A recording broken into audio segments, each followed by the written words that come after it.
Hello guys, आज चीज़ में बात करेंगे पवन सिंह वर्सेस खेसारी लाल का। पवन स्टार पवन सिंह सबसे बड़ी अपडेट निकल रही है। पवन स्टार पवन सिंह ने सुपर डुपर हिट सॉन्ग आने वाला है। इसमें पूरी जानकारी देंगे उस सुपर डुपर हिट सॉन्ग का क्या नाम है। तो अगर मेरे चैनल को सब्सक्राइब कर ले, बेल आइकन दबा दें कि ऐसे न्यू अपडेट सबसे पहले आप तक पहुंचे। तो पवन स्टार पवन सिंह ने सुपर डुपर हिट सॉन्ग का पोस्टर रिलीज हो गया। उस सुपर डुपर हिट सॉन्ग के बारे में पूरी जानकारी देंगे।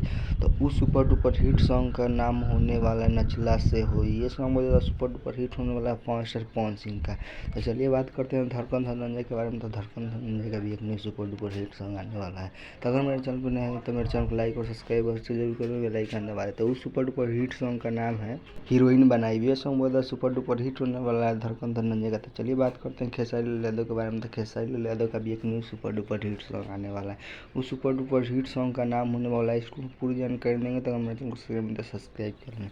चलिए वीडियो में आगे बढ़ते हैं। तो खेसारी लाल का सुपर डुपर हिट सॉन्ग का नाम होने वाला है भातार मिलल भोला। यह सॉन्ग मतलब सुपर डुपर हिट होने वाला है खेसारी लाल यादव का। अगर मेरे चैनल पे नए हैं तो मेरे चैनल को लाइक और सब्सक्राइब से जरूर करें और बेल आइकन दबा दें कैसे न्यू अपडेट सबसे पहले आप तक पहुँचे। तो चलिए मिलते हैं न्यू अगले अपडेट के साथ, तब तक कितना है।